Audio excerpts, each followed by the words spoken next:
All right, good morning and welcome back to the Football Tribe UG channel. Robert Kesakos is your usual suspect. Welcome back to yet another live broadcast on your favorite football updates channel.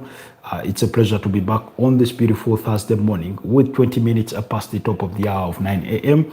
I'm happy to be here. I hope you will be happy to be part of this edition of the morning sports live broadcast here on Football Tribe UG with plenty to discuss after yet another beautiful night in the UEFA Champions League as we completed, match day 4 of this season's UEFA Champions League. Only one team is still yet to concede in that competition.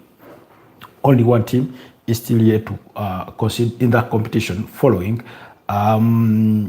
Kairat Almaty scoring a goal against Inter Milan in Inter's 2-1 victory over Almaty. So that in itself implies that only Arsenal are yet to concede a goal in the UEFA Champions League this campaign. Then also, there was a Phil Foden masterclass as they put 4 past Borussia Dortmund on the evening. Very beautiful cameo for Ryan Cherki and so many other things to take note of from that game. So we'll be looking at it. We'll be talking about Chelsea. Are too many changes hurting Chelsea? And then Barcelona's high line cost them against Barcelona's high line really cost them against Club Brugge in the UEFA Champions League last night as well. So we'll be talking about that and perhaps things a little more in that regard. Otherwise, I hope everything is okay with you, So the big question in the room is, does he get a call up back to the national team? That's Phil Foden, following that kind of performance. I think that performance would warranty a call up for return to the England national team fold, but we will see what kind of decision the manager in Thomas Tuchel makes in as far as his participation at the England Forum is concerned. Anyways, before we proceed any further, allow me have our audios tested and make sure everything is perfect. I believe it's okay. We've recently had an upgrade to our audio, and I think I hope you've noticed the sort of improvements in sound quality because we've got some new microphones. They're much better and improved quality as compared to the ones we had before. So yeah, and I think that's a good thing. That's a good thing. Anyways, so those are the things we will be digesting the results, but do not forget also action in as far as European football does continue, because tonight we will have the UEFA Conference League and the UEFA Europa League. That action will be going on, so do not miss out on any of that. We'll be letting you know what kind of fixtures there are for you not to miss out on going in tonight. But like I said, a conversation will start from last night's action in the UEFA Champions League, because some brilliant games of football are played, including Newcastle themselves are recording their 3rd consecutive victory in the competition, while Benfica suffered their 4th consecutive defeat in the same competition on the day. Action did kick off early on with Villarreal being shocked by Pafos as they lost by a goal to nil. Pafos, one of those teams that have put on quite the performances that many of us did not expect in this kind of competition.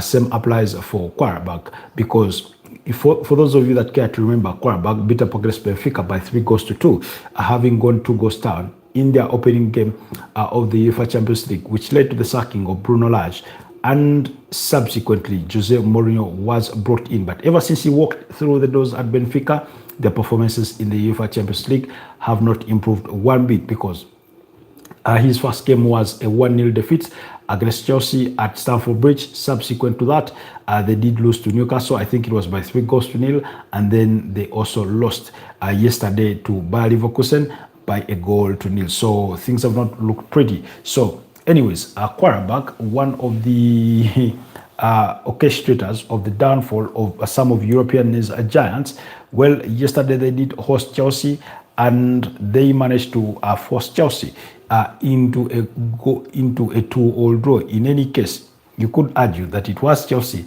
that forced them into a 2-2 draw because of the kind of game it was. They opened the scoring quite early on through William Esteval. That goal came just a minute after the quarter-hour mark, and you thought, yeah, well, Chelsea, here we go again. Are they going to go on a goal route and sort of, be very dominant in everything they do? Are they going to put off quite the performance to remember in as far as UEFA Champions League memories go in this particular season alone? So, unfortunately, it was never to be, because some defensive mistakes really cost them, and they ended up conceding that lead. You had a couple of mistakes by their defender, Jorel Hato, which did not really help their cause. Those mistakes. Those were mistakes. Quarterback equalized. It was his mistake that led the handball that led to a penalty that Quarterback converted to make it 2-1 at the time when Chelsea were competing against a squad that is only worth £22 million. In other words, on average, it's not even costing £1 million per player. But anyways, it was Leandro Andrade and Marko Jankovic who scored to put Quarterback ahead to cancel. Of course, Leandro Andrade's goal did cancel out William Esteval's opener. I think that was around the 29th minute, thereabout, in as far as that game was concerned. And then just 10 minutes later, Jankovic did a score from the penalty spot. Like I said, it was Jorel Hato's handball that led to that incident. And then, it was suddenly 2-1. And then Chelsea, whose own squad are worth north of £1 billion. So you can see the sheer contrast in terms of, squad value. Only one, you need what? Actually, on Alejandro Garnacho or Jorel Hato himself is more expensive than the entirety of the Quarterback squad. But that notwithstanding, the nature of football is that you get on the turf there and show what you're made of, and Quarterback are so far doing the right things. Anyways, it was Alejandro Garnacho who scored later on in the second half. That was in the 53rd minute, to ensure that Chelsea walk away with at least a point on the night. So, but what I took note of is perhaps many changes are hurting Chelsea, because over the weekend they played a very good game, and this was against Tottenham Hotspur, where you had Wesley Fofana in that defense, I think playing alongside Trevor Chalobah. You had Rachel James playing in midfield. I think it was Malo Gusto on the other side. Of course, Marco Correa is a mainstay, as is Robert Sanchez. Then you had the midfield over the weekend of Moises Caicedo alongside Rachel James and Enzo Fernandez. Now this time round, he went with Andre Santos and Romeo Lavia at the pivot, Jamie Gittens, Esteval, Pedro Neto, and Derek George. Now, I do understand needing to make changes and rotating players, but I feel that Chelsea are doing it quite very often. Some of these players have not played 3 consecutive games together, and I'm wondering, yes, you played a very tumultuous London derby.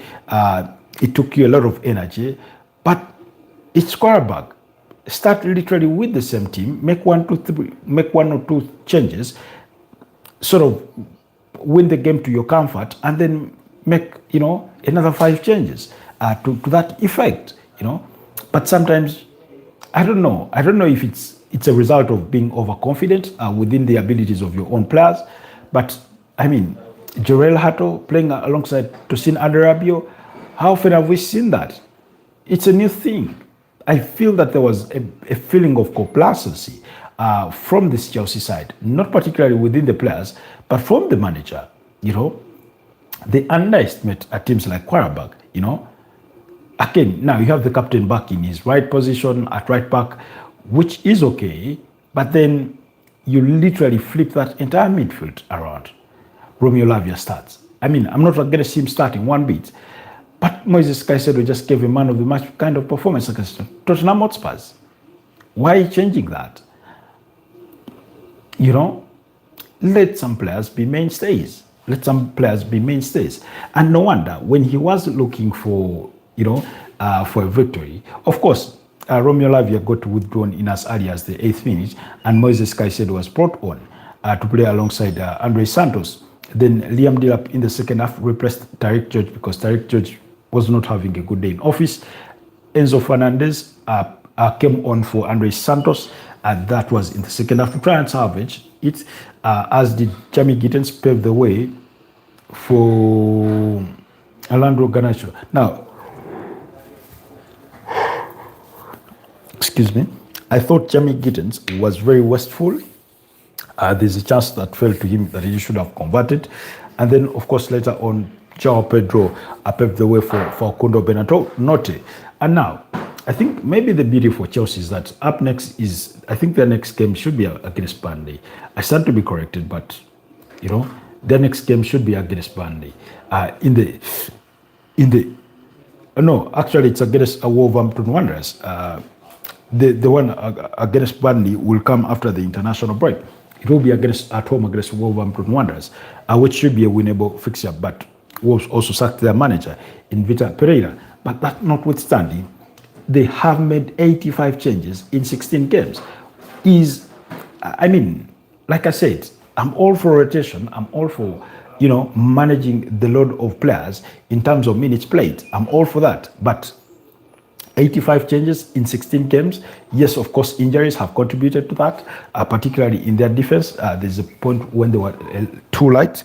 I've said this before, and I'll say it again without any fear of contradiction whatsoever. Chelsea's best centre-back pairing would be Levi Colwill and Wesley Fofana. Now, Levi Colwill is absent through injury, but Wesley Fofana hasn't played that too much football. And what's wrong with giving him the match, Yes, he had a very, very brilliant game against Tottenham Hotspurs. You're playing Wolves at home. In any case, yes, two different spheres, but I do not think Wolves are a much better team than Qarabag Camp, So why are you trying to rest players and concede points on a crucial night like that of the UEFA Champions League? Because this kind of UEFA Champions League is about you accumulating as many points as you can to avoid finishing within slots that necessitate playing that playoff for teams that finish between 9th place and 24th place, because those are two games, while they bring revenue to your side or to your balance sheet, they cost you in terms of fixture congestion. So if you can avoid those two games, why not take it up?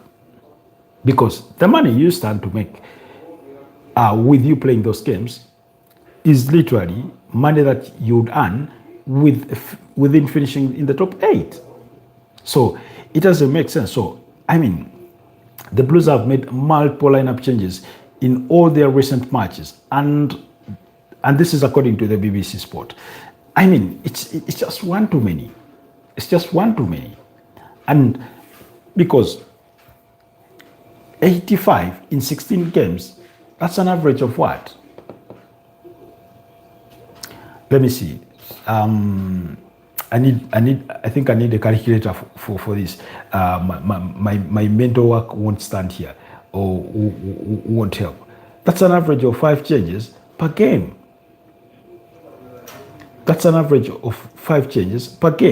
Now, we're not talking about the Carabao Cup. No. Because against Wolverhampton Wanderers in the Carabao Cup, I understood that. And by the way, we'll talk about Wolves because that's the team they just, that just put 3 past them, even though they won 4-3 in that game at Molineux. So, but averaging 5 changes every game is not sustainable in terms of building a very, very decent side. I've said this again, teams that go on to win championships, teams that go on to be dominant in their ways, have a consistent lineup, at least out of the 11 players, you ought to have 10 players, the bare minimum of 9, who are guaranteed to start. Now, of course, injuries come in and alter that kind of system. That is the importance of having a quality bench. That if you're Chelsea, when you lose Liam Delap, Joao Pedro is going to come to the good. That Derek George would come to the good. That in that midfield, when you are without Moises Caicedo, that's when Romeo Lavia comes in. Now, again, you look at competitions that you're involved in, and you say, we're in the Premier League, we're in the UEFA Champions League, we are in the Carabao Cup, we're going to be in the FA Cup come January, that's all okay. But what are the biggest competitions? It's the UEFA Champions League and the Premier League. So that means that's where our primary team is going to be playing week in, week out. For as long as they are fully fit, we will field them. Against a team like Qarabağ, we'll go hope to have a very decent 45 minutes, maybe 60 minutes for majority of those players, and then we'll make 3 changes, and then we'll make the next 2 or 4 changes and wait to make the other one. That's how you go about it. You do not just flip the team upside down in a competition like UEFA Champions League. There's a reason as to why teams like Qarabağ are in that competition, and that shouldn't be watered down. So I feel that one too many changes are hurting Chelsea, and it's not helping. You need a consistent lineup for a number of games for you to be able to get things through. For example, in comparison, and this is according to BBC Sports data, they say Chelsea have made the most starting lineup changes to the tune of 85. Second to them is Liverpool with 69. So you can see there's a disparity of about 16 changes. Arsenal come third with 67, Brentford with 66, Fulham with 66. Now, for somebody who on paper is often convinced that Pep Guardiola is one of those that rotate their teams most, he's not even in the top 5. He's not even in the top 5. And by the way, one of the reasons as to why Arsenal are high on this list is because of the kinds of injuries they've had to suffer, at the start of the season. Injuries to Kai Havertz, to Noni Madueke, to Bukayo Saka, to Martin Odegaard, repetitively, the injury to Victor Gyökeres, those kinds of injuries. Hinkap had an injury early on. Christian Nogard had an injury early on. Gabriel Martinelli is one of those that are injured as we speak. So some of those changes by this Arsenal side are informed by the many injuries that they've had. And this is what I was saying the other day, that because of their squad depth, they've been able to paper over or to cover those injury gaps. Now, Chelsea themselves have equally had their fair share of injuries here and there. But I do not know what the data says in terms of that injury tally sheet with respect to their starting team. Of course, they've had an injury to Liam Delap, they've had an injury to Cole Palmer, they've had injury to Levi Colwill, Wesley Fofana just returned to the fold. But when you look around, Enzo Fernandez, Moises Caicedo, Romeo Lavia, Joao Pedro, Pedro Neto, William Estava, Garnacho, Jamie Gittens, when you look at Marco Correa, Reche James, Malo Gusto, Robert Sanchez, I mean, those are there. Those are available, So I think Enzo Maresca, and he has this thing that he does.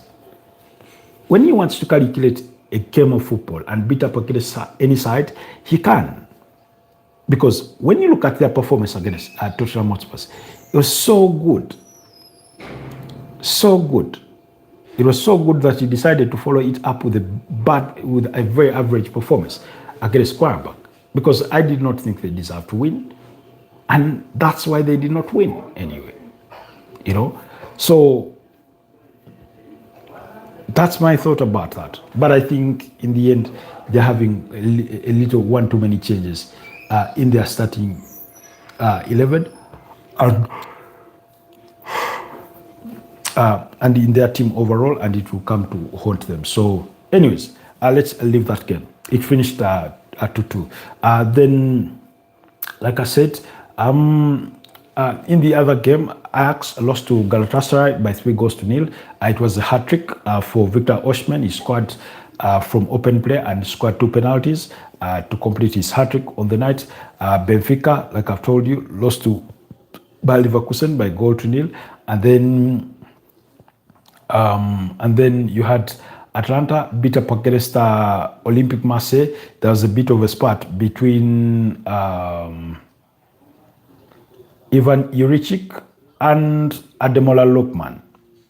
Ivan Juricic is the manager at Atlanta. I mean, they thought they had scored one, having missed a penalty, by the way, in the 15th minute. In the 14th minute, that's Atlanta. They thought they had scored what was the leading goal in the 69th minute through Ademola Lookman, but that was cancelled out by VAR until Samadzic scored in the 90th minute to win it all for the visiting side. Then Inter Milan beat up against Kairati Almaty by 2-1. Lautaro Martinez on target, as well as Carlos Augusto there to convert, Aradi's 55th minute leveler into a mere consolation on the night. Inter Milan is one of the three teams that are still perfect in this season's UEFA Champions League. That means they've won 4 out of 4. Ahead of them is Bayern Munich. Arsenal come around their second, and Inter Milan come third. Excuse me. But we will get to look at the table standings. But yeah, that was the result from there. And then Newcastle did beat up against Athletic Bilbao by 2-0. Goal scored by Danban, who scored a brilliant header over Clan Trippier's free kick. And then you had Keenan Brisbury Hall provide the assist as he provided the assist as Jolinton scored to make it 2-0. Now, over the last couple of games or set of games, you will see that Premier League teams have been really, really dominant against their Spanish opponents. I think in about the last 10 games or so, the only defeat you'll find was that Barcelona's victory over Newcastle at the start of this particular campaign in the UEFA Champions League. But when you go back, Arsenal's beaten up against 2 Spanish sides in Bilbao and Atletico de Madrid. Yesterday we saw, sorry, not yesterday, but the other night, on Tuesday night, we saw Liverpool beat up against Real Madrid by 1-0. When you go back to last season, you remember in the UEFA Europa League at the semi-finals, Manchester United beat up against Atletico Bilbao, home and away at San Mamés and at, Old Trafford before they advanced to the finals. You remember Arsenal beating up against Real Madrid home and away at the quarterfinals of the UEFA Champions League. So looks like there's, and then also I think within last season also you had Manchester United beat up against Real Sociedad. So you have this overall growing dominancy of Premier League teams over Spanish La Liga teams. I do not know whether it's any cause for concern for La Liga and their respective teams, but I thought it's an important keynote to tackle about there. I did not get to watch that full game. I only caught a glimpse of it for the Newcastle game, but I thought Nick Pope had a good game overall. So yeah, that was that. Then the other result that I want us to talk about is the Barcelona versus Club Rouge, or Club Rouge versus Barcelona. That game ended in a 3-3 draw. Tresoldi did score to open the account for Club Brugge. That was in the 6th minute, but 2 minutes later, Ferran Torres, combining with Fermin Lopez, combined there to score to make it 1-1. And then Carlos Forbes is it Carlos Forbes? I hope I hope that's no. Yes, Carlos Forbes. Yes, Carlos Forbes, who provided the assist for the first goal. This time around, turned goal scorer as he scored in the 17th minute to make it 2-1. And then it was 2-1 at halftime until the 61st minute when Lamine Yamal dances through, that Club Brugge defense and scores a brilliant goal. Again, for one of the goals that I would recommend for match day 3 for match day 4 for you to go and watch. Yesterday night I told you go and look for that goal scored by Mickey van de Ven against Copenhagen. So these are some of the goals that you ought to watch. Having scored in the 61st minute, as soon as that ball was restarted, Carlos Forbes had other ideas and he scored another brilliant goal to make it 3-2 on the night in the 63rd minute. And then an own goal in the 77th minute through Zolis was what salvaged the reputation for Barcelona. Club Brugge thought they had stolen the victory through Vermont. That was in the first minute of stoppage time, but that goal was ruled out by VAR, so it finished 3-3. But Barcelona had a very poor game defensively. Of course, they played with a very high line, and Club Brugge just really feasted on that high line for fun. They played balls in behind them, and they were always running to those balls to perfection. They were always being timed to perfection, and that's why they got away with what they got away. Otherwise, both sides had 6 shots on target, while Barcelona dominated possession to the tune of 76% compared to Club Brugge's 24%.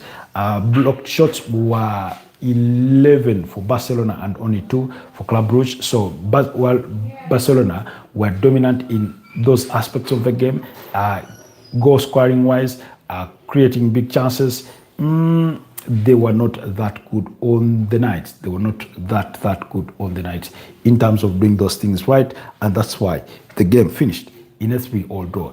I saw Hansi Flick saying they won't change their system, they won't change their tactics, they will play the Barcelona way, they will continue to play with the DNA of a Barcelona team, but I think he ought to do something about that high line, because if anything, yesterday showed that perhaps in the Spanish Liga, they get away with a lot.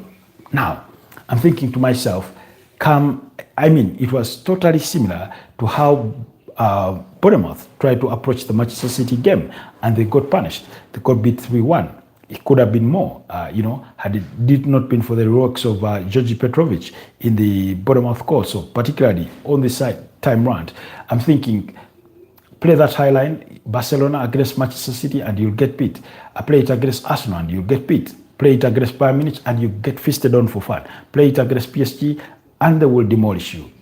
So really, again, we saw it against Real Madrid. They suffered in certain moments, but anyways, we will leave it at that. But it finished in a 3-all draw for Barcelona. Then let's go on the other main event, or what was our main event of the night. There as Manchester City beat up against Borussia Dortmund by 4-1. Borussia Dortmund as a team have never beaten up against Pep Guardiola for all the times they've met, whether in the UEFA Champions League, whether in the German Bundesliga when he was still manager at Bayern Munich for 3 years between 2013 and 2016, before he made the switch to Manchester City, where he has spent the longest of his career as a manager. I think he's coming on to what? 9 years, starting actually 10 years, because he started in 2016, 2016. So, but anyways, I feel Foden, whereas it took a little bit of time to find the breakthrough, for me, Kobe was such a heroic savior. I mean, yesterday night, for those of you that were part of our broadcast, I was comparing him. I was comparing his performance to Thibaut Courtois for what we had observed of the Belgian goalkeeper against Liverpool. Very, very towering in goal. He's too tall, has rescued Real Madrid on multiple occasions to keep them in the game, although they could not make that effort count. Similarly here, Dortmund could not make Kobe's efforts count, but he did enough to keep Manchester City at bay in the opening 20 minutes. But in the 22nd minute, that wall finally collapsed as Phil Foden slotted the ball into the far corner from right the outside of the 18 yards box, about 21 or 22 yards out there, with Tijani Reinders providing the assist. And then 7 minutes later, Jeremy Doku provided the assist as Bud Erling Haaland got his name on the score sheet with a thunderbolt of a strike. In the second stanza, that was in the 57th minute, once again Tijani Reinders combined with Phil Foden, who was having a very, very brilliant game on the night to make it 3-0. Again, the goal was in the second half was similar to that what we had seen in the first half, slotting that ball into the bottom corner with a bit of power and pace to it. So, really, then of course our second half substitute, Rancheki, also got his name to the score sheet there. And now I must commend the performances of Phil Foden. I thought he was really, really brilliant. Brad Erling Haaland was brilliant. Tijani Reinders was brilliant. Jeremy Doku was brilliant. Savinho could have done better. Nico Gonzalez was okay. Joshko Vadiol, Nico O'Reilly had a very good game, as did Matthias Nunes, John Stones, who started alongside Joshko Vadiol. Very, very brilliant performance from them. And Nico Kovac and his brother in the dugout for Borussia Dortmund, I mean, they had it all to do. They just had a very, very poor game. And it wasn't after they made those changes in the second half, bringing on Pascal Grob for Marcelo Sabitzer, bringing on Joe Bellingham for Maximilian Bayer, bringing on Emre Can for Remy, and bringing on Kanare Chukwu Emeka for Gurisa, that sort of had threatened to change their fortunes in that game because I think it was Arnold who scored to pull one back for the visitors,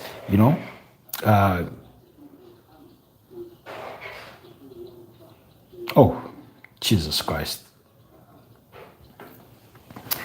Yes, Arnold scored that was in the 72nd minute when it was still 3-0. He scored to pull one back. Then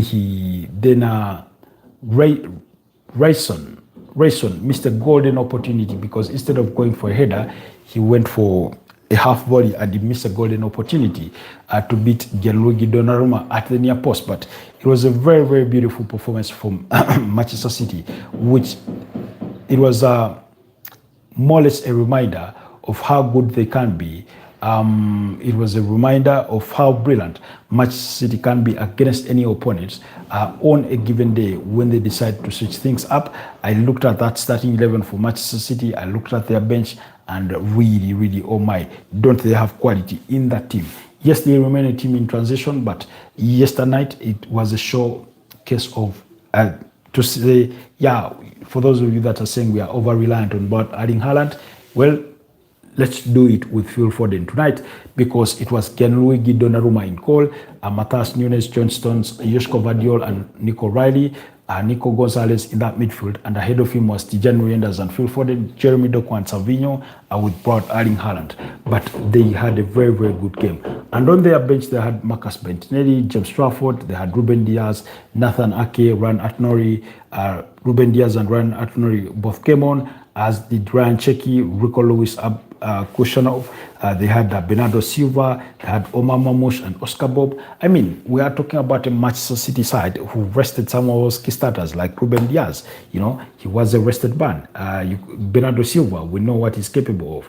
They were rested because after that UEFA Champions League engagement, on Super Sunday in the Premier League. They're going to be making a trip to Anfield. We will get to, of course, to review and preview those games when the right time comes. But yeah, that is what did transpire in as far as the UEFA Champions League was concerned from last night. Tonight, we will have the UEFA Europa League and the UEFA Conference League. So here is a run of fixtures that will be coming your way. At 8:45 p.m. FC Basel will be at home against FCSB. Dinamo Zagreb will be at home against Celta Vigo, while Midtjylland will welcome Celtic, who are, last I checked, were still in the hunt for a new manager following the resignation of Brandon Rodgers. Salzburg will go up against Go Ahead Eagles. Salzburg should be careful because Go Ahead Eagles are in high spirits in as far as their European engagements are concerned, having registered their first victory on the continent when they beat up against Aston Villa by 2-1 on match day 3. And then Utrecht will be up against FC Porto. Crvena Zvezda will be up against Lille. Malmo take on Panathinaikos, while Nice will be up against Freiburg. Sturm Graz will take on Nottingham Forest as Sean Dyche commands his boys into his second game on the European scene, having won the first one against FC Porto by 2-0. At 11 p.m., Aston Villa will be up against Maccabi Tel Aviv.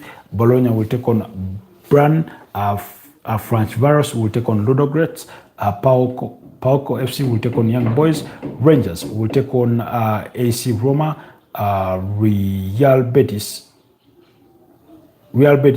will take on Lyon. Braga will take on Genk, while Stuttgart will take on Feyenoord. And then Victoria Pilsen will be up against Fenerbahce. And as far as the UEFA Conference League is concerned, I won't read all fixtures, but some of them that will be coming your way do include AEK Athens from Greece will be up against Shamrock Rovers. AEK Larnaca, these ones beat up against Crystal Palace in their last outing, will be up at home against Aberdeen. FC Noah will be up against Sigma. Fiorentina will play Mainz. That's a big game. Shakhtar Donetsk, no, that's okay. Strasbourg from France will be up against Herken. I'm looking for... Oh, I'm trying to find the Crystal Palace game, but it's not on my tally here. It's not on my tally. Oh, yes. Crystal Palace will be at home against AZ Alkmaar at 11 p.m. So in case you want to follow up there on the Eagles from the Premier League, do not miss out on that action as well. Away from that as well, let's quickly run to the World Cup under 17 that is ongoing there in Qatar. Yesterday the Uganda Cubs lost, having led that game through, I think, was it Bogere? They lost by 2-1. They conceded a very late, some really late goals, including one in the 8th minute of stoppage time. One thing I did note is there seems to be so many red cards. In those games. So Canada beat up against Uganda by 2-1. France beat up against Chile by 2-0. Uganda's next game, I think, will be up against Chile. Then Japan were also winners. Oh, sorry, apologies. Yes, North Korea beat up against Salvador by 5-0. Germany and Colombia ended 1-1. You know, Brazil put 7 past someone. You know, past Honduras. Tunisia beat Fiji 6-0. You know, there's some high scoring games. Czech Republic beat up against Tajikistan by 6-1. But red cards in the Austria game against Saudi Arabia. There were 2 red cards in that game. Then there was a red card in the game against South Africa as they beat up against Bolivia by 3-1. Costa Rica had a red card as they shared the spoils in a 1-all draw with the UAE. So looks like discipline has been an issue for match day 1. Action does continue today, so do not miss out on anything. Action does continue today in that competition. Otherwise, I can't give you all the fixtures, but with respective interest for some of your countries, I do not hesitate to check them out. Otherwise, it's been a pleasure from me doing this on this beautiful Thursday morning. It's 10 a.m. Allow me wish you a wonderful rest of the day, and I'll see you guys next time. Bye-bye for now.